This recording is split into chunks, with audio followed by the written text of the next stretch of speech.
Niners have won their last 6 games against, I can't believe this is true, dating back to 2019. While some of the players involved have changed, it's hard to ignore this kind of dominance. So, as these teams are getting set and game planning for Championship Sunday at SoFi, are the Niners in the Rams' heads, is the question, Keith. I looked at the coaches, and I'm looking at one of those heads that's just covered in pomade, and it belongs to Sean McVay. It's very early in California right now. I know McVay gets his workouts in early. It's about 5 a.m., so I don't know if he's watching or anything. But Shanahan just got this hold over him. It really does, and I don't know how much it affects guys like Aaron Donald or Andrew Whitworth, but this is the guy who, he's the future of coaching. He's the superstar. And it's not that he can't beat Rodgers or he can't beat Brady. He can't beat Jimmy Garoppolo. Niners, a team that runs a lot and has Jimmy G. And it's not just that Shanahan's won 6 in a row. It's that, like, Shanahan is his boy. It's his bro. Like, that is unbelievably frustrating to me. And, if they're up there in the ranks now, I was curious. What is the longest active divisional win streak? First of all, the Chiefs haven't lost to the Broncos in 6.5 years, which is crazy. That goes back to Peyton Manning. Oh, my God. The Patriots and the Jets, sure. The Texans and the Jags. The Bills destroyed the Dolphins. And then there it is. Right there on the same page as Packers-Bears, in which one quarterback screams that he owns the other. We basically have Jimmy G owning the Rams. And by the way, one time Shanny went and beat him with Nick Mullins. It's not just a Jimmy G thing. So the problem is for McVay doing those diamond grip push-ups right now. I totally get it, Sean.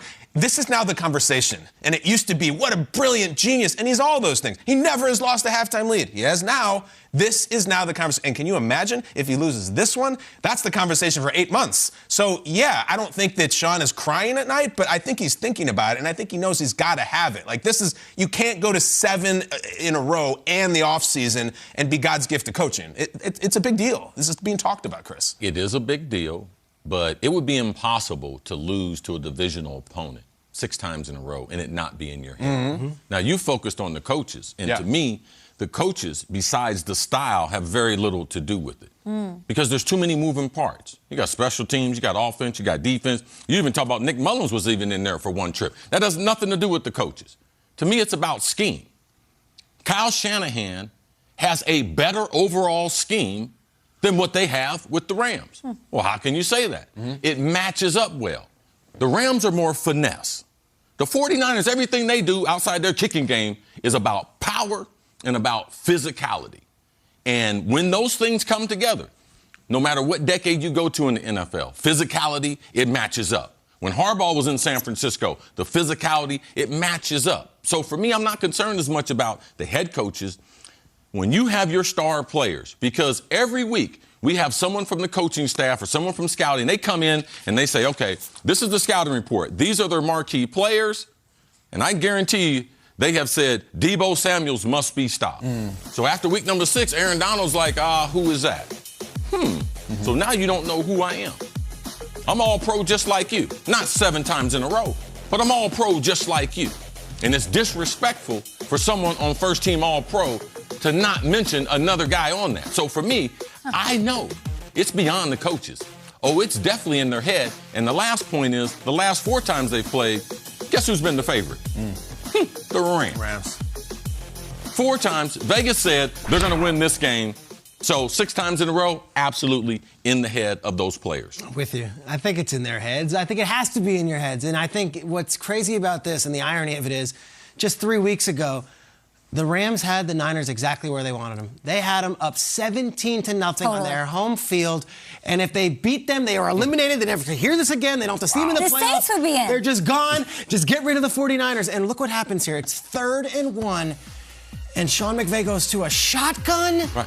And it's a sack. I forgot this play. And they're out of the field goal range. And then quickly, San Francisco hits a field goal at 17-3. They get the ball back at 17. They could have put them out of their misery then. Vanquish them. And they would have been done. We would never have to talk about this again, and it was over. But they went to a shotgun on the 42 with a 3rd and 1. Went, hey, you just hand the ball off here. You just get that field goal, or you just go to halftime up 17-0. This thing's done. I'll add another element to this.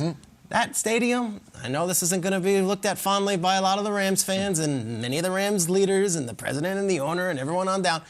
It was covered in red that week. That Week 18 game, it was Niners. What's going to be happening on Sunday? Well, the Rams actually came out with an interesting policy. Interesting. And they can do this. They said the only people who can buy tickets from season ticket holders are those with area codes in the Los Angeles area, which means that if you are a 49ers fan trying to get a ticket this week, you need to buy it from a Rams season ticket holder. And you've got to find that Rams ticket holder who's saying, yeah, you know what? The $600, it's more valuable to me than us being more. Rams fans, this is a question for all of you out there. Are you selling your tickets to Niners fans this week? Hard to afford. Are you going to help your team in every single way you can?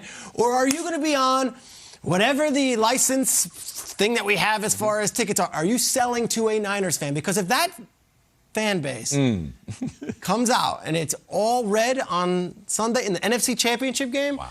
It tells me that this isn't just something in the Rams players or the Rams coaches' head. It might be something in the Rams fans' heads, too. So this is a call to action, Rams fans. Don't sell those tickets. They're yours. Show up.